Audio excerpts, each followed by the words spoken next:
අද කාලේ අන්තර්ජාලයේ පීරලා බැලුවොත් අපිට අහන්න ලැබෙන තවත් එක පිස්සු කතාවක් තමයි මැක්ඩොනල්ඩ්ස් ආයතනය තමන්ගේ බර්ගර්ස් හදන්න මිනි මස් පාවිච්චි කරනවා කියන එක. මේක අහපු ගමන් ඕනම කෙනෙක්ට හිතනවා මේක වෙන්න පුළුවන් දෙයක්ද කියලා. මේ කතාව පැතිරෙන්න ප්‍රධානම හේතුවක් උනේ ඇමරිකාව වගේ රටක දවසට බීෆ් බර්ගර්ස් මිලියන 2ක් විකිනෙද්දී මේ හැම එකකටම මස් දෙන්න තරම් හරක් ගොවි පොළවල් ප්‍රමාණයක් තියෙනවද කියලා මිනිස්සු ප්‍රශ්න කරන්න ගත්තා. ඉතින් මේ වගේ දේවල් හොයන මිනිස්සු හිතන්න ගත්තා එහෙනම් මේ දෙන්නේ අතුරු දහන් වෙන මිනිස්සුන්ගේ මස් කියලා. අද කතා කරමු මේකේ ඇත්ත නැත්ත මේ වීඩියෝ තුලින්.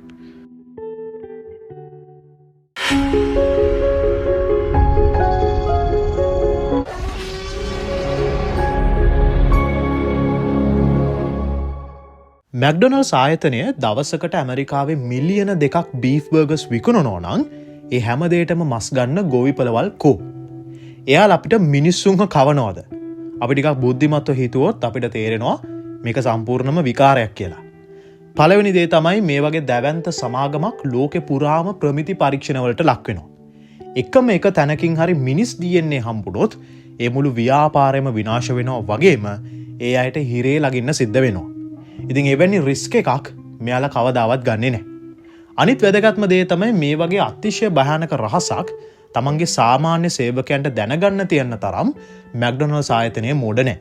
පොඩක් හිතලා බලන්න ලෝකේ පුරාම මැක්ඩොනල්ඩ්ස් ශාඛාවල මිලියන ගාණක් සේවකයෝ වැඩ කරනවා. මේ හැමෝම තමන්ගේ එදිනදා රැකියාව විදිහට මෙතන තමයි වැඩ කරන්නේ. ඉතින් මේ මිලියන ගාණක් වෙච්ච සේවකයන්ව විශ්වාස කරලා මේ වගේ මිලෙච්ච රහසක් සංගවගෙන ඉන්න පුළුවන්ද කියලා කවුරු හරි හිතනවනේ. ඒක ඇත්තරම විකාරයක්. මිනිස්සු කියන්නේ හැංගීම් තියෙන එකිනෙකාට වෙනස් පිරිසක්. මෙච්චර සෙනගක් ඉන්න තැනක මේ වගේ දෙයක් රහසක් විදිහට තියාගන්නවා කියන එක ප්‍රායෝගිකව කරන්න බැරි දෙයක්. මෙයාලා ඒ කියන්නේ මේ බොරු කතා පතුරවන අය හිතාගෙන ඉන්නවා මේ හැම සේවකයෙක්ම රොබෝ වගේ රහසක් රකින්න කට්ටිය කියලා. හැබැයි ඇත්ත ලෝකෙදී ඒක කවදාවත් වෙන්නේ නැහැ. අනිත් ඒ තමයි මේ මස් පැකට් කරලා ප්‍රවාහනය කරලා ගබඩා කරන හැම පියවරකදීම දහස් ගණන් මිනිස්සුන්ගේ දෑත් තරහා මේවා යනවා. ඒ හැම තැනකදීම කිසිම හෝඩුවාවක් නැතුව මේ වගේ දෙයක් කරන්න නම් ඒක මැජික් එකක් වෙන්න ඕනේ. ඒ නිසා මේ වගේ පදනමක් නැති තර්කානුකූලව හිතන්න බැරි කතා පස්සේ යන්න එපා කියලා තමයි මම කියන්නේ. ලෝකේ පාලනය කරන බලවතුන් කුමන්ත්‍රණය කරන්නේ මේ වගේ හැමෝටම පේන හැමෝටම අහුවෙන්න පුළුවන් විදිහට නෙමෙයි. ඒගොල්ලන්ගේ ක්‍රම මීට වඩා දහස් ගුණයකින් සූක්ෂමයි. අපි ආයෙත් මේ ගැටලුවට එමුකෝ. ඇත්තටම මෙච්චර විශාල මස් ප්‍රමාණයක් ලැබෙන්නේ කොහොමද? ඒක නිකම්ම ගොවිපළවල් වලින් ලැබෙන දේවල් නෙමෙයි. ඒවා හඳුන්වන්නේ Concentrated Animal Feeding Operations එමත් නැත්නම් CAFOs කියලා. මේවා අති විශාල කර්මාන්ත මධ්‍යස්ථාන. මේවා තියෙන්නේ නගර වලින් හෝ ප්‍රධාන පාරවල් වලින් ගොඩක් ඈත හුදකලා ප්‍රදේශවල. ඒ වගේම තමයි මැක්ඩොනල්ඩ්ස් වගේ ආයතනයක් එක ගොවියෙක්ගෙන් මස් ගන්නෙ නැහැ. එයාලා දහස් ගාණක් සැපයුම් කරුවන් හරහා ලෝකේ පුරාම මස් එකතු කරනවා. තව වැදගත් දෙයක් තමයි පින්ක් ස්ලයිම් කියලා හඳුන්වන ක්‍රියාවලිය හරහා සතෙක්ගේ සිරුරේ තියෙන සෑම මස් කැබැල්ලක්ම ඉතාමත්ම කාර්යක්ෂමව ප්‍රයෝජනයට ගන්න එයාලා පුරුදු වෙලා ඉන්නවා. හේතුව මේක ව්‍යාපාරයක්. වේස්ට් එක අඩුම කරලා සල්ලි හොයන එක තමයි අරමුණ. අපිට පේනවට වඩා වැඩි මස් ප්‍රමාණයක් එයාලා සපයන්නේ මේ වගේ ක්‍රම නිසා. අනිත් එක තමයි ඇමරිකාව වගේ රටවල තියෙන දැවැන්ත ෆැක්ටරි ෆාමින් ක්‍රමය ගැන ගොඩක් අය දන්නේ නැහැ. අපිට පේන මානේ නැති වුණාට දහස් ගාණක් සතුන් ඇති කරන අති විශාල රහසිගත මධ්‍යස්ථාන තියෙනවා. ඒ වගේම තමයි ලෝකේ විවිධ රටවලින් මේ මස් විශාල වශයෙන් ආනයනය කරනවා. ඇතැම් රටවල් විශේෂයෙන්ම බ්‍රසීලය ගත්තොත් ඒක තමයි ලෝකේ ලොකුම හරක් මස් නිෂ්පාදනය කරන රට. ඒ වගේම ඕස්ට්‍රේලියාව, නවසීලන්තය සහ ඉන්දියාව පවා දැන් මේ වෙළඳපොලේ ප්‍රබල චරිතයක්. ප්‍රමාණයෙන් කුඩා වුණාට ජාත්‍යන්තර වෙළඳපොළට උසස් තත්ත්වයේ හරක් මස් යවන ප්‍රධාන රටක් තමයි ඕස්ට්‍රේලියාව. විශේෂයෙන්ම ආසියානු කලාපයට මස් සපයන ප්‍රධානම මධ්‍යස්ථානය තමයි මේගොල්ලන්. ඉතින් නියමිත ප්‍රමිතීන්ට අනුව මස් පිණිස දැවැන්ත ගොවිපළවල් වල එයාලා සතුන් නැති දැඩි කිරීම සිද්ධ කරනවා. ඉතින් ඇයි මිනිස්සු මේ වගේ පදනමක් නැති කතා හදන්නේ? ඒකට හේතුව තමයි ලෝකේ තියෙන බලය සහ සමාගම් කෙරෙහි මිනිසුන් තුළ තියෙන අවිශ්වාසය ඉතාමත්ම වැඩි.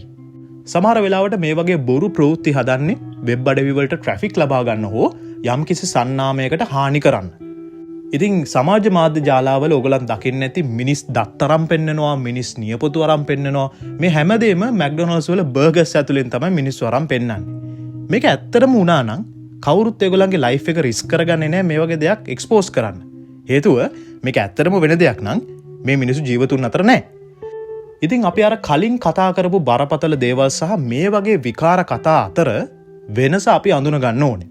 හැමදේම කුමන්ත්‍රණයක් නෙමෙයි. සමහර දේවල් තනිකරම මවාපෑම් විතරයි. ඒ නිසා මේ වගේ පදනමක් නැති කතාවලට රැවටෙන්න එපා කියලා මම ඔයාලට කියනවා. අපි හොයන්න ඕනේ පේන දෙයට වඩා යටින් තියෙන සැබෑ රහසක් මිසක් මේ වගේ විහිළු සහගත කතා නෙමෙයි. අපි මේ channel එකෙන් කතා කරන්නේ පදනමක් තියෙන සාක්ෂි තියෙන සහ ලෝකේ තිරේ පිටිපස්සේ සිද්ධ වෙන බරපතල දේවල් ගැන. ඉතින් මේ දේවල් අස්සට මේ වගේ බොරු කතා ගාව ගන්න එකෙන් වෙන්නේ සැබෑ අරගලයට හානියක් වෙන එක විතරයි. හැම වෙලාවකම බුද්ධියෙන් විමසලා බලන්න ඕනේ ඇත්ත මොකද්ද බොරුව මොකද්ද සහ මේක ඇත්තටම ප්‍රායෝගිකව වෙන්න පුළුවන්ද කියලා. ඉතින් මේත් එක්කම අපි අපේ වීඩියෝ එකේ අවසානයට එනවා. වීඩියෝ එක ගැන කියන්නවට අනිවාර්යයෙන්ම අදහසක් ඇති. ඒ හැමදේම පහලින් කමෙන්ට් එකක් දාලා කියන්න. වීඩියෝ එක හොඳයි කියලා හිතනවා නම් වීඩියෝ එක ලයික් කරන්න. ඒ වගේම මතකතු සබ්ස්ක්‍රයිබ් කරලා බෙල් අයිකන් එකත් ගහන්න. එතකොට මගේ වීඩියෝ බලන මුල්ම පිරිස අතරට ඔයගලන්ට එකතු වෙන්න පුළුවන්. ඉතින් මේ මතක් කිරීමත් එක්ක අපි ආයෙත් දවසක මේ වගේම වීඩියෝ එකකින් හම්බෙන්න බලාපොරොත්තු වෙමින් අදට මම ඔයාලගෙන් සමුවරගෙන යනවා. ඔයාලා හැමෝටම සුබම සුබ දවසක්.